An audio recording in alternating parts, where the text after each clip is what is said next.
Ok, ustedes saben que ya yo tengo un video hablando sobre la formación de Antioquia, pero por ahí nos había quedado pendiente un videito para hablar sobre cómo Antioquia pasó de ser un territorio completamente aislado, decadente y pobre a ser uno de los más desarrollados. Y para eso, obviamente, tenemos que tocar por obligación el tema de la colonización antioqueña. Que por cierto, recordé ese tema porque recientemente vi el video de un muchacho donde se preguntaba si regiones como el eje cafetero pueden considerarse paisas, y no por el tema del acento, sino más bien porque alguien de esa región del eje cafetero lo corrigió y le dijo que ellos no eran paisas, sino que eran cafeteros. Así que vamos a ver. La colonización antioqueña fue un proceso de expansión territorial de familias, campesinos y empresarios antioqueños hacia las regiones del antiguo Caldas, Tolima, el Valle del Cauca y hasta el mismo Cauca. Esta colonización se desarrolló a partir de finales del siglo XVIII, siglo XIX e inicios del siglo XX, y estuvo motivada por un conjunto de factores como el aislamiento, la pobreza rural,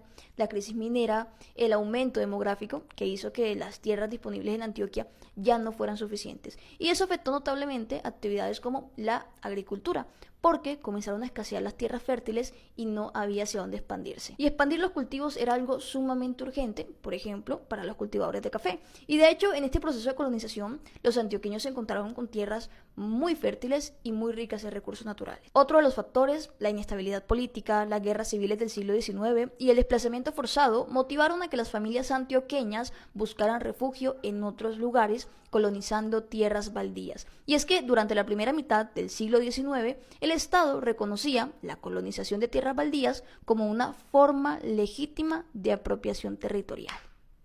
O sea, ¿yo qué hacía en el siglo XIX?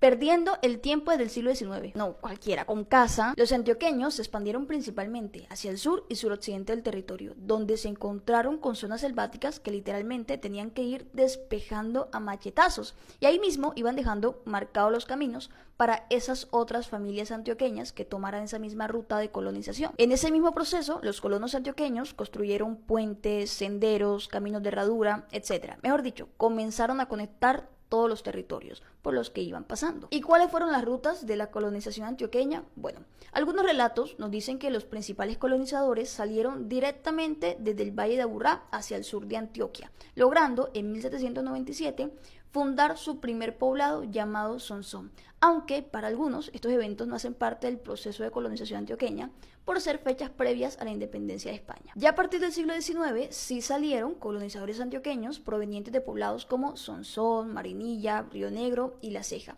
Estos avanzaron por toda la cordillera central hasta llegar a las tierras del antiguo Caldas, que sería la región que hoy comprende los departamentos de Caldas, Risaralda y Quindío. Ahí los colonizadores antioqueños fundaron ciudades como Manizales, Pereira y Armenia. Sin duda, este proceso de colonización antioqueña fue fundamental para la configuración de la región cafetera. Los antioqueños también se extendieron hacia el norte del Tolima, donde fundaron poblados como Líbano, Villahermosa, Santa Isabel y Casabianca. Otra de las rutas fue hacia el suroccidente, atravesando el río Cauca.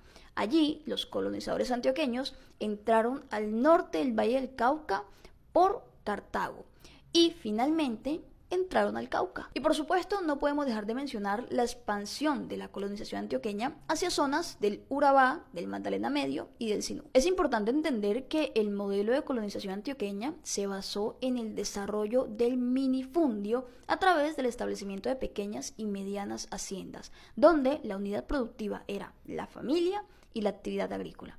Y bueno, hay que destacar que si hay algo que permitió que se desarrollara este proceso de colonización tan eficiente, seguramente fue esa capacidad de adaptación y emprendedora que por algún motivo siempre han tenido los antioqueños. Bueno, específicamente los paisas, porque recuerden que no todos los antioqueños son paisas. Y sobre la pregunta del muchacho de si los cafeteros son paisas o no, bueno, o sea, yo no voy a decir si ustedes son paisas, no.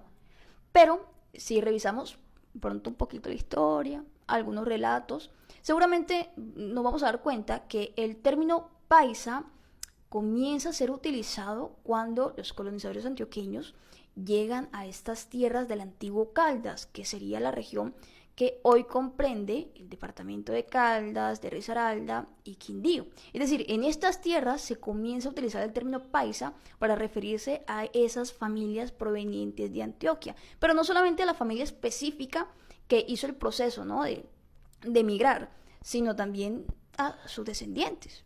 hijos, nietos, todos ellos fueron llamados paisas. Por eso se dice que el término paisa no hace referencia a un origen geográfico, sino más bien a todo un sistema cultural, un sistema que era compartido por estos antioqueños que emigraron de su tierra natal hacia otras tierras como la del antiguo Caldas. Es decir, que ese sistema cultural fue llevado con estos colonizadores antioqueños, fue establecido en las tierras que colonizaron y allí se desarrolló toda esta cultura que comenzó a ser llamada paisa, por lo menos en esta región específica del antiguo Caldas. Es por eso que ustedes van a encontrar paisas en Antioquia, digamos el Valle de Aburrá, que es un referente para la cultura paisa, pero también por fuera de Antioquia.